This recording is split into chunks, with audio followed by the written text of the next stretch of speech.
পানি লাগবে কারো পানি বলে আন্দোলনকারীদের পানি দিচ্ছিলেন ছেলেটা। কারো গায়ে একটা ঢিল পর্যন্ত ছুড়েননি সে। তারপরও তার এই পৃথিবীতে থাকার জায়গা হয়নি। কিছু নিষ্ঠুর মানুষ তাকে চিরতরে পৃথিবী থেকে বিদায় করে দিয়েছে। কার কথা বলছিলাম এতক্ষণে হয়তো সবাই বুঝে গেছেন। বলছিলাম মাহফুজুর রহমান মুগ্ধর কথা। খুলনা বিশ্ববিদ্যালয়ের ১৯ ব্যাচের শিক্ষার্থী ছিলেন তিনি। ভালো খেলোয়াড়, গায়ক, সংগঠক হিসেবে গত ৪ বছর ধরে মুগ্ধতা ছড়িয়েছেন ক্যাম্পাসে। খুবই মিশুক প্রকৃতির ছেলে ছিলেন তিনি। সবার বিপদে এগিয়ে আসতেন। গণিতে স্নাতক শেষ করে গত মার্চে ঢাকায় যান। এমবিএতে ভর্তি হন বাংলাদেশ ইউনিভার্সিটি অব প্রফেশনালসে। তার ফ্রিল্যান্স সাইটের প্রোফাইল আমার সামনে এসেছিল। তিনি 2 লেভেলের সেলার, 5 স্টার রেটের ফ্রিল্যান্সার ছিলেন। এই স্টারের কতটা মূল্য আর কতটা শ্রম দিতে হয় এর পিছনে এটা একজন ফ্রিল্যান্সারকে জিজ্ঞাসা করলেই পেয়ে যাবেন। এখন পর্যন্ত তিনি 188টা অর্ডার কমপ্লিট করেছেন। সে দেশের জন্য কতটা রেমিটেন্স এনে দিয়েছে একবার ভেবে দেখেছেন?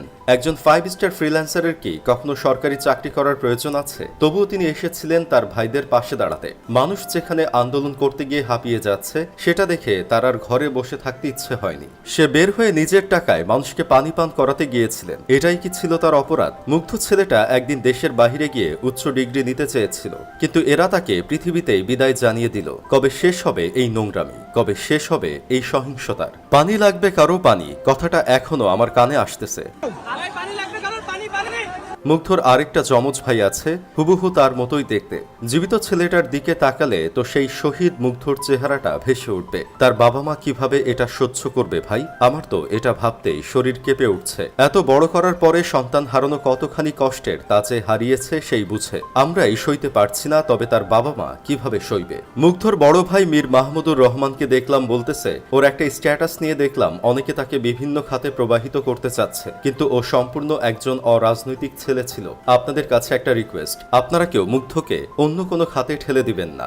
ভাই, একবার চিন্তা করে দেখেছেন আমরা কোন দেশে থাকি? যেই দেশে পরিবারের কেউ মারা যাওয়ার পরে রিকোয়েস্ট করতে হয় তাকে অন্য কোনো খাতে পরিচয় করিয়ে না দেওয়ার জন্য। এসব দেখলে নিজেকে বাঙালি পরিচয় দিতে গেলে মাঝে মাঝে লজ্জা লাগে। রামপুরা থানার পার্শ্ববর্তী নির্মাণাধীন বিল্ডিং এ পুলিশের গুলিতে টিকতে না পেরে একজন কিশোর থানার পাশে সংলগ্ন বিল্ডিং এর 4 তলায় উঠে যায়। সবাই পালিয়ে যেতে পারলেও সেই কিশোর আটকা পড়ে যায়। 4 তলা ভবনের ছাদের সাইড দিয়ে নিচে নেমে এসে সে নিজেকে লুকানোর চেষ্টা করে, কিন্তু জনগণের বন্ধু পুলিশ তাকে খুঁজতে খুঁজতে সেখানেই চলে যায় আর রিভলভার বের করে টানা 6 রাউন্ড গুলি ছুড়ে ঝুলে থাকা সেই কিশোরের দিকে। এরকম নির্মম মৃত্যু আর কি কোনোটা হতে পারে? নিজেকে লুকিয়েও যেন বাঁচতে পারল না ছেলেটা। সে কি এমন অপরাধ আর ক্ষতি করেছিল ভাই, যাকে এভাবে গুলি করে মারা হলো? যারা এমন নিষ্ঠুরভাবে নিরপরাধ মানুষকে মেরে ফেলে তারা কিভাবে নিজেদেরকে মানুষ বলে পরিচয় দেয়? যেই হাতে নিজের ছেলের বয়সী মানুষকে মৃত্যুর দিকে ঠেলে দেয়, ওই হাত দিয়ে কিভাবে তারা ভাত খায়? আমার তো মাথায় কাজ করে না।